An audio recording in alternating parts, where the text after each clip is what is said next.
Juan capítulo 2, verso 12.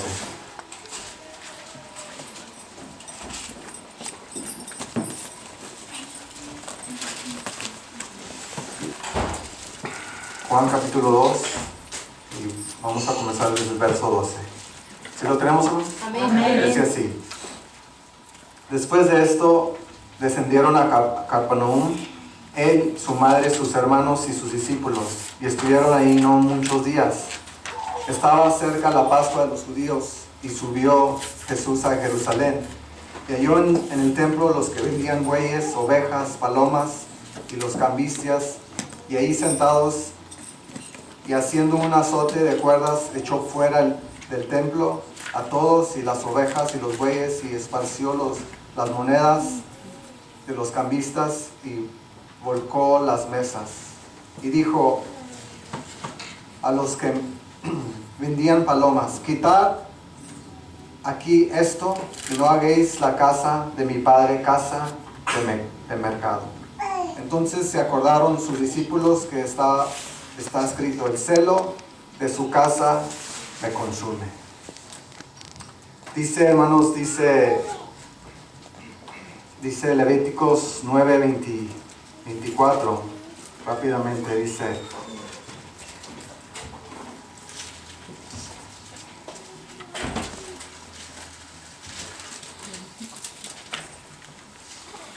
Levítico 9, 24.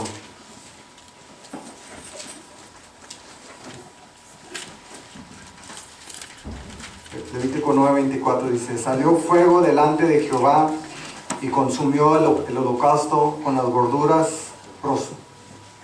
rosuras sobre el altar, y viéndole todo el pueblo, alabaron y se postraron sobre sus rostros. Una del tema, hermanos, que voy a hablar es la adoración. Dice aquí que en Levítico que cuando hicieron este sacrificio, salió fuego del cielo y consumió el holocausto, y todos se cayeron postrados en sus caras al suelo. Cuando nosotros cantamos, hermanos, y adoramos a Dios, le quiero decir algo que viene de lo más profundo de mi corazón. Somos nosotros seres con emociones. Somos seres que muchas veces nos vamos por lo que sentimos. Y le quiero decir que la adoración no es un sentimiento. La adoración no comienza con música. O sea, la música no comienza su adoración. Entonces, les quiero explicar lo que es adoración. Cuando nosotros cantamos estos cantos, muchas veces queremos atraer a la gente, más bien a los jóvenes, para que vengan, para que la música los atraiga. Y eso es incorrecto, porque los cantos que cantamos ahorita no son para los que no creen, son para nosotros que creemos. Entonces para ellos no se les significa nada, ¿verdad? Así como la música que no alaba a Dios no significa nada para nosotros, o sea, no mueve nuestro corazón. La música pagana mueve el corazón del mundo porque no tiene, ¿verdad?, el Espíritu de Dios.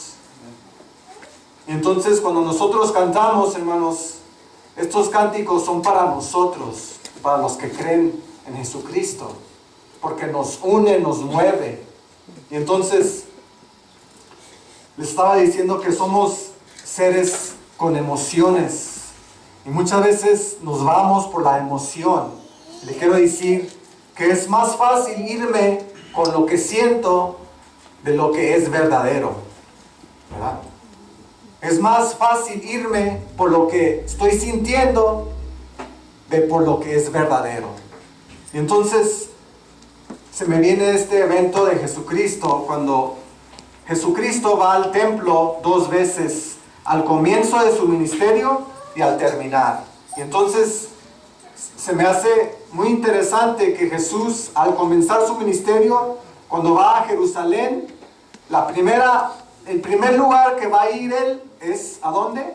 Al templo. ¿Por qué al templo? Fíjense muy bien. Cuando Jesús comenzó su ministerio, hizo un pequeño, bueno, no va a ser pequeño porque era grande el milagro. Dice ahí en Juan capítulo 2 que fue a Canaán y hizo el milagro ¿de qué? Del vino, ¿verdad? Convirtió agua ¿en qué? En vino. Entonces, este milagro fue entre familia, fue entre amistades, fue en una boda, era íntimo, era personal. Pero ya cuando hace, dice un pastor, John MacArthur, que este fue otro milagro. Y le voy a explicar por qué fue un milagro cuando aventó a toda la gente del templo. Hizo el primer milagro en un lugar íntimo, en una boda con familiares, y luego va al templo. Él podía ir a cualquier lugar, hermanos, cualquier lugar él podía ir, Jesucristo. Pero cuando entró a Jerusalén, él dijo, yo voy a ir ahí, ¿dónde? Al templo. ¿Por qué?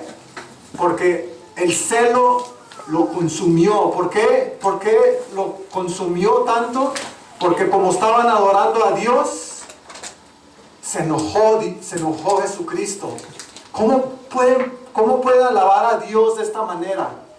Entonces fue Jesucristo al templo y dice que era la Pascua, hermanos. ¿Sabe cuántos animales sacrificaron en una Pascua? Como 250,000 animales. 250,000 animales sacrificaron en una Pascua. Como Isaías dice, yo estoy harto de tus sacrificios. ¿Qué clase de adoración estaba haciendo Israel, hermanos? Una adoración de hipocresía. ¿Sí sabe que es un hipócrita, verdad? Un hipócrita es venir, alzar nuestras manos, llorar quizás, pero nuestro corazón lejos de Dios, ¿verdad? Es fácil. Acuérdense, ¿qué les dije? Es muy fácil irnos por la emoción de lo que es verdadero. Yo puedo llorar, alzar mis manos, aplaudir, pero mi corazón lejos de Dios. Porque nadie lo ve, nomás Dios. Y entonces Jesús hizo la intención, ¿verdad?, de ir al templo y ¿qué? Y limpiarlo.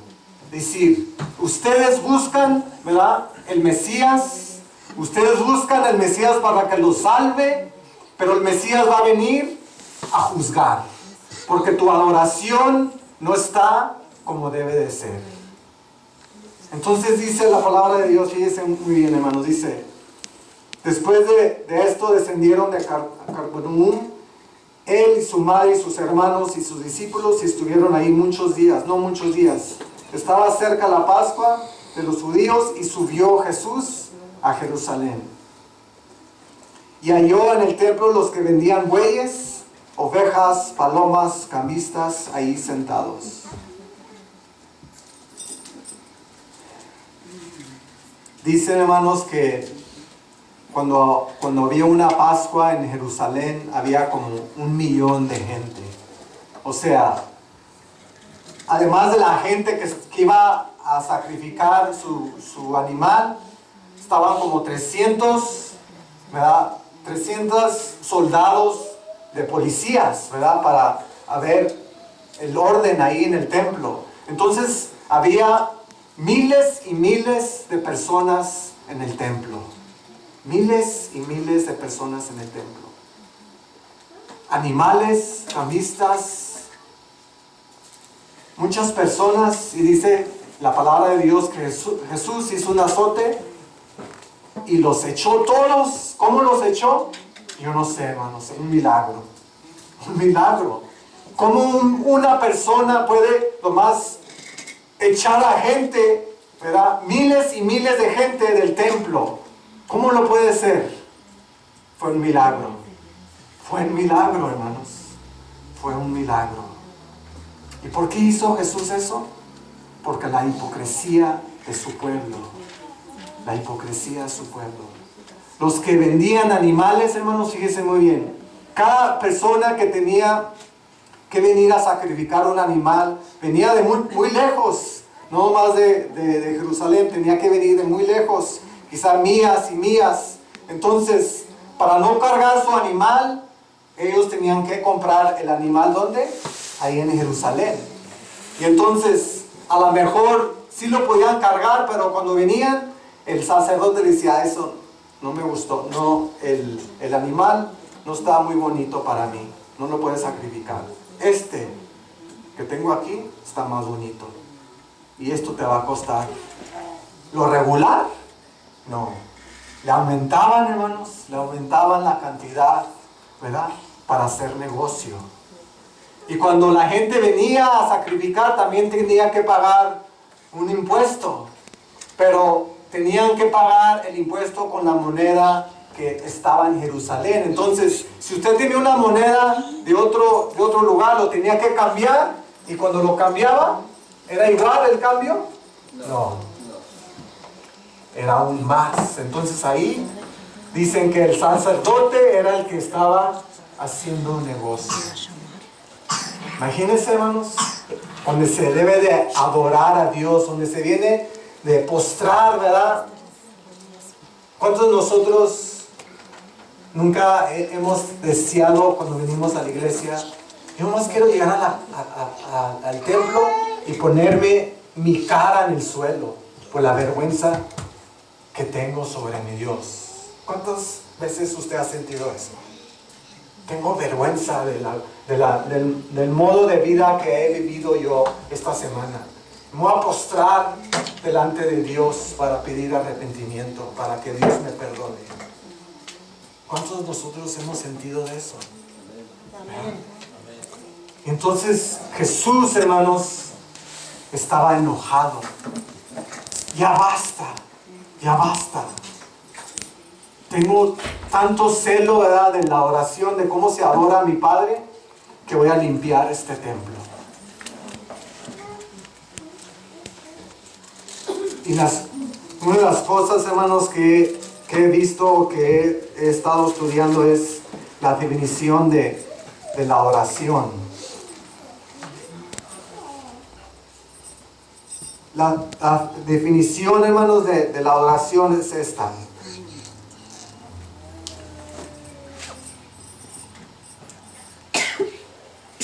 Dice un escritor: para adorar a Dios en verdad es reconocer quién soy yo y quién es Dios. O sea, la oración esta es la definición de la oración. La oración es quién soy yo en comparación con quién, con Dios. ¿Cómo me defino yo cuando yo pienso en Dios? Esa es la oración. That's worship. What I think about me in comparison to God. That's worship. Y una de las características, hermanos, de Dios en tratando de estudiar de este tema de oraciones, se me viene en la mente quién es Dios y cómo se porta. ¿Usted nunca se ha pensado qué lo hace más gozoso, más que todas las cosas? Más que todas las cosas, ¿qué lo hace gozoso? Cuando los Cowboys ganan, ¿verdad?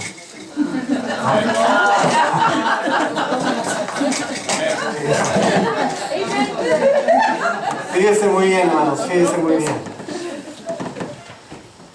Una de las cosas más gozosas para mí personal es estar con mi familia, estar con mis hijos, estar con mi esposa, estar en la iglesia. Y una de las otras cosas que me hace gozoso, hermanos, es predicar. Es joyful for me. Es gozoso. Y comienzo a pensar, ¿qué hace a Dios más gozoso, más que todas las cosas? What What makes God the happiest? The most joyful? What is it? ¿Qué es lo que hace a Dios más gozoso, más que todas las cosas? Fíjese muy bien. Quiero que vaya a Lucas, capítulo 15.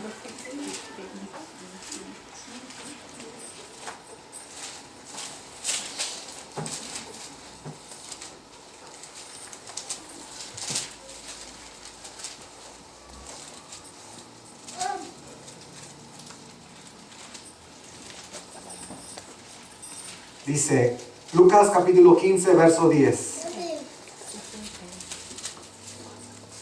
Dice así. Lucas 15, verso 10. Dice, así os digo que hay gozo delante de los ángeles de Dios porque por un pecador que se arrepiente. Una vez más. Yo creo que no lo leyeron muy bien. Miren, fíjense.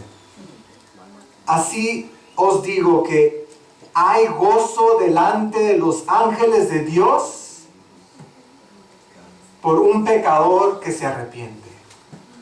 ¿Cómo dice el verso? ¿Quién está gozoso? ¿Los quién? Los ángeles. Los ángeles están gozosos. Dice, así os digo que hay gozo delante de los ángeles de Dios. ¿Por qué están gozosos los ángeles? No, porque ellos miran que Dios está gozoso. ¿Sí entienden, hermanos? ¿Qué hace a Dios más gozoso que todas las cosas?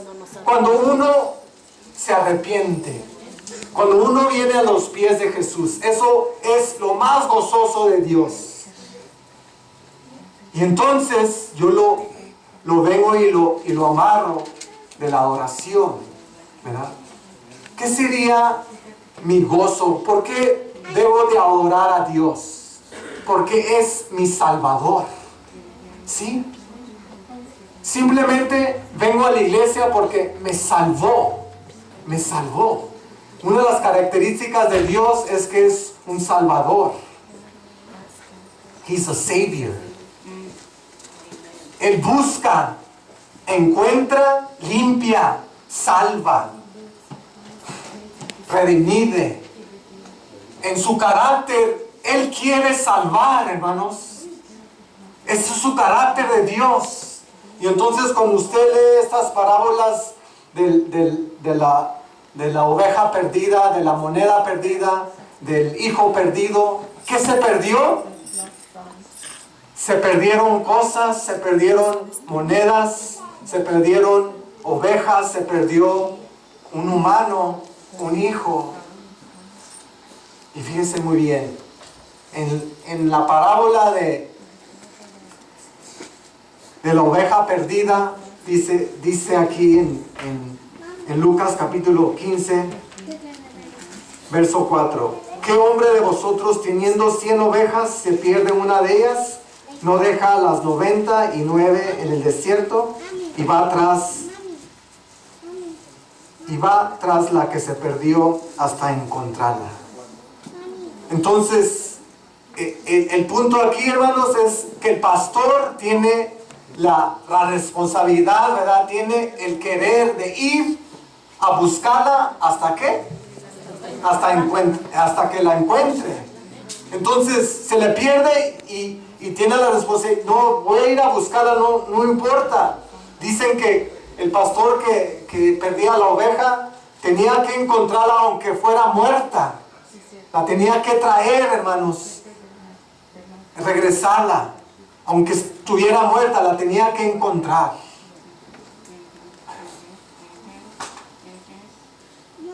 Y entonces vemos que Jesús está diciendo, yo te voy a buscar hasta que te encuentre.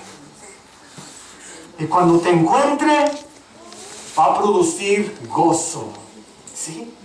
Y ese gozo produce adoración. Adoración, por eso adoramos, porque somos salvos. Por eso la gente no entiende cómo puedes ir a la iglesia y cantar. ¿No se te hace aburrido? ¿Aburrido mi salvación?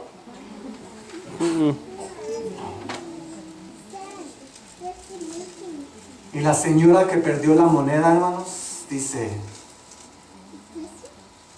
¿o qué mujer que tiene 10 dracmas se pierde una dracma y enciende la lámpara y barre la casa y busca con qué? Con diligencia. ¿Quién es el que busca con diligencia? Jesucristo. Y entonces, cuando Él busca, lo busca con diligencia.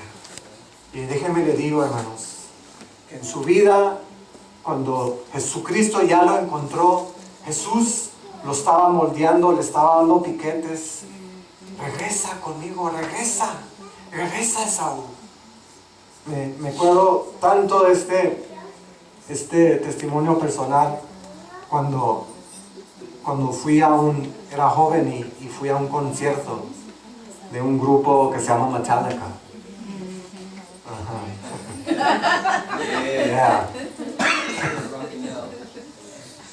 Estaba en un estadio, hermanos, y este grupo estaba tocando al último, ¿verdad? Porque era yo creo el main event, el que iban a cantar los más cantos. Y ya al último del canto de una de las canciones,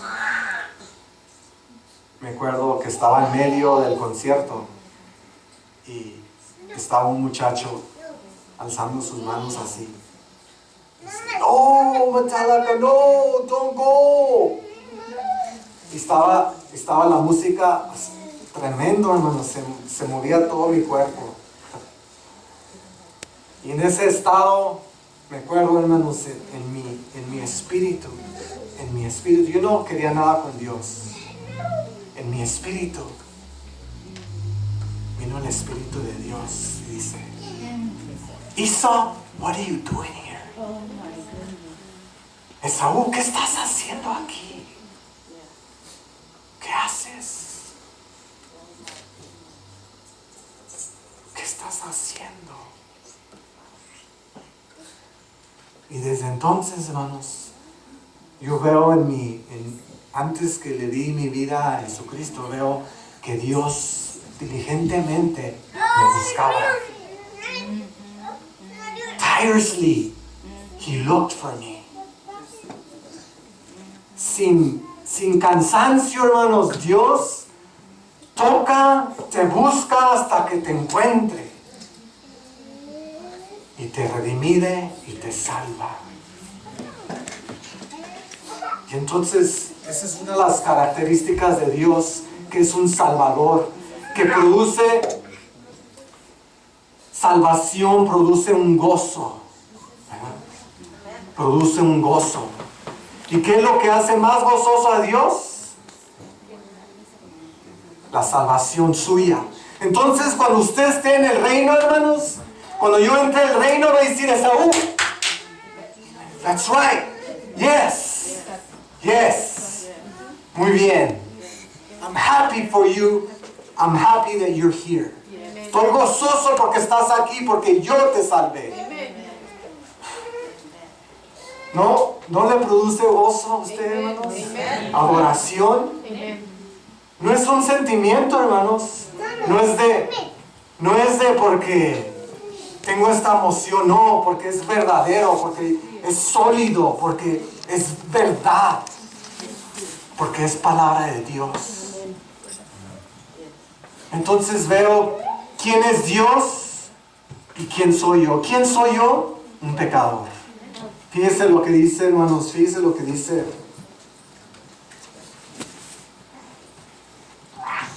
Mark Twain says this. Si lo voy a poder, a ver si lo puedo traducir. Dice, Mark Twain said this: Everyone is a moon and has a dark side which he never shows to anyone.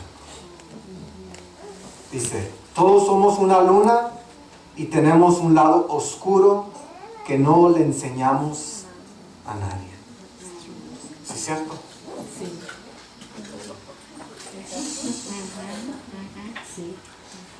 Este lado oscuro, hermanos, Dios lo sabe.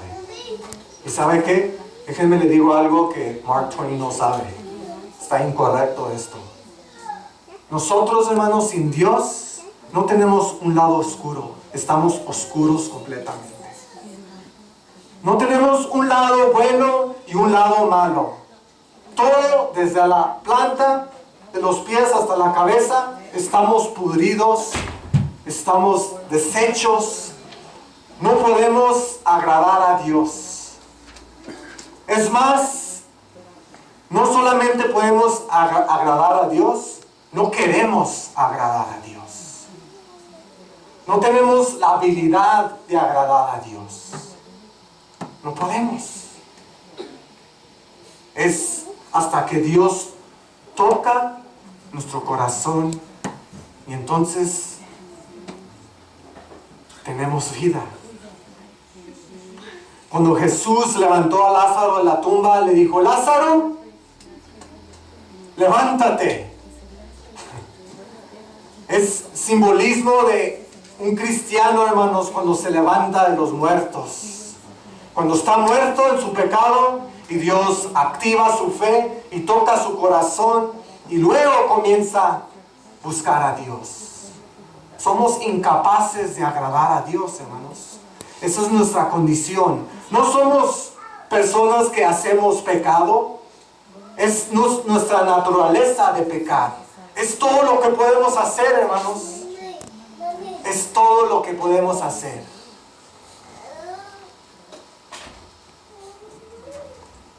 El hombre, hermanos, no se está mejorando, ¿verdad? Muchos psicólogos dicen: es que el niño necesita un autoestima, un buen autoestima. No es cierto. Eso es basura. No es cierto. Lo que necesita es Dios. Lo que necesita es palabra de Dios, ¿verdad? Yo cuando oro con mis hijos, hermanos, yo me hinco y le digo a mis dos hijos que tienen 11, uno tiene 10 y otro tiene 11, le digo: mira, mijo, mira mis hijos, les digo, tú cuando tienes un problema, esta es la posición perfecta donde tú debes estar. No hay otra posición que te va a ayudar más. Cuando no puedas con la vida, cuando tengas un problema, cuando tengas algo que inquieto en tu corazón, esta es la posición perfecta. Dios te va a escuchar. Y entonces, no es porque le tenemos que levantar el autoestima. El hombre está empeorando, hermanos. No está mejorando. No somos mejores porque tenemos celulares ahora, porque tenemos computadoras. No somos mejores. Es más, somos peores. Estaba escuchando en el radio y se me olvida investigar esto. Dice un locutor en el radio, dice: ¿sabían que hay una parte en los Estados Unidos donde le dicen la Bible Belt? O sea, donde hay más cristianos, más iglesias evangélicas. Está ahí por Michigan, Illinois, está ahí arriba, donde dicen el Bible Belt. Y estaba diciendo este locutor, estaba diciendo: lo interesante es que hay mucha hipocresía en el cristianismo. Y dice: ¿saben por qué? Porque ¿de cuáles lugares demandan más pornografía? ¿Cuáles piensan ustedes? ¿Cuál área de los Estados Unidos demanda más pornografía? Ese lugar. Dios mío. Dios mío. ¿No nos asusta eso, hermanos? ¿No nos asusta? Por razón, Jesús va al templo y dice: voy a limpiar la oración aquí. Me cae tan mal como el pueblo me anda buscando, pero su corazón está lejos de mí. Sus labios me alaban, pero su corazón, ¿dónde está su corazón? Es que no entienden la condición que el humano está. El humano no está mejorando, hermanos, está empeorando. El humano no puede buscar a Dios. No puede y no quiere. Efesios 2:1 dice, el hombre está muerto en sus pecados. Estamos muertos. El pecador está muerto en sus pecados porque es una naturaleza. That's our condition. Es nuestra condición. Todo lo que podemos hacer es pecar. Es todo. Es todo. No podemos hacer nada más. Es todo para mí, segundo para mí, tercero para mí. Y entonces necesitamos a Dios.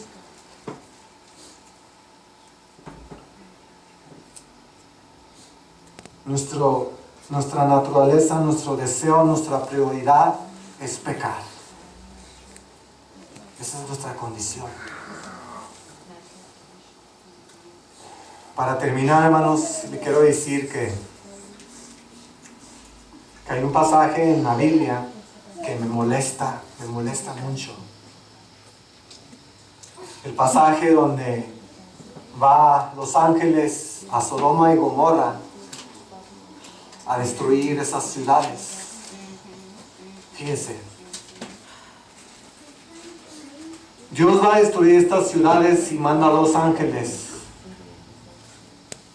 Y estos dos ángeles quieren ir al centro. Y luego le dicen, no vayas al centro. ¿Por qué? ¿Por qué no quiere Lot que vaya al centro? Porque va a ver la condición del hombre. Los trae a su casa, entran a su casa. Y dice la palabra de Dios que los hombres chicos y grandes rodean la casa de Lot. Y piden tener relaciones sexuales con los ángeles. Y luego dice, no, que esto no sea, te ofrezco mis hijas. Y dice la palabra de Dios, fíjese, dice la palabra de Dios, hermanos, usted léalo en su casa si no me cree. Dice la palabra de Dios, que salieron los ángeles y cegaron a todos los que estaban ahí. A todos los cegaron. Y dice la palabra de Dios, hermanos, y así ciegos, hermanos, el juicio de Dios vino sobre ellos, sobre sus ojos. Y dice la palabra de Dios que buscaban, ansiaban buscar la puerta. Ansiaban buscar la puerta. ¿Cuál puerta? Which door? ¿Cuál puerta? Por la puerta de Lot. Buscaban la puerta de Lot. ¿Para qué? ¿Para qué, hermanos? Todavía tenían ese deseo de tener relaciones sexuales. Después que estaban ciegos, buscaban la puerta. Dios mío. Esa es la condición del hombre, hermanos. That's the condition of man. Es poderoso. El pecado te hace que hagas cosas increíblemente malas.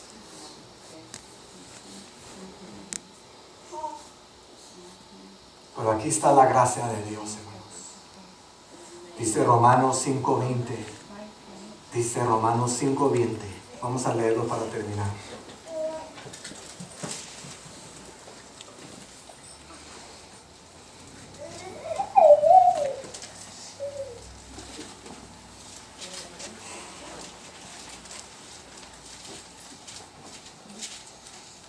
Quiero que se ponga de pie, por favor.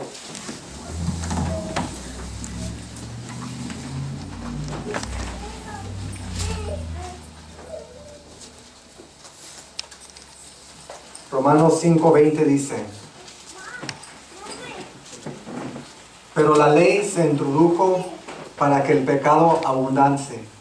Mas cuando el pecado abundó, sobreabundó, ¿qué? ¿Qué quiere decir eso? Puede haber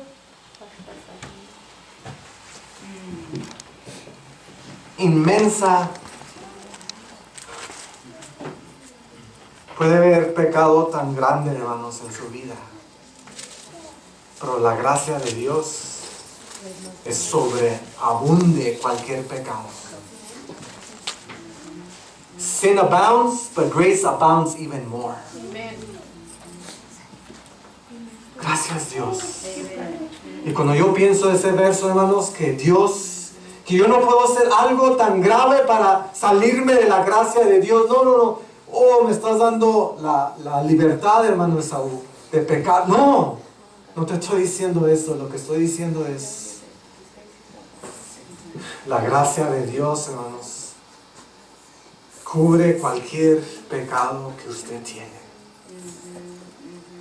Y esa es la razón de adoración. Venimos aquí y gracias, Dios, porque me lavaste. Gracias, Dios, porque tú activaste mi vida, mi fe. Vamos a orar. Te damos gracias, Señor Padre, porque nuestra adoración, Padre, a veces viene hipocresía y viene falsa religión, viene sin ganas, Padre, viene con problemas, viene con tantas cosas que hay en nuestra cabeza. Pero en esta tarde, Padre, queremos venir y pensar lo que eres tú, Señor, en comparación a lo que somos nosotros. Somos pecadores y tú eres un Dios, Padre, inmenso, un Dios que se goza en el que se arrepiente. Gracias te damos, Señor, por tu Hijo Jesucristo y por tu gracia, que sobreabunde cualquier pecado. Gracias, Señor, por estos momentos. Y todo esto, Padre, te lo pedimos en el nombre de Cristo, nuestro bendito Salvador. Amén.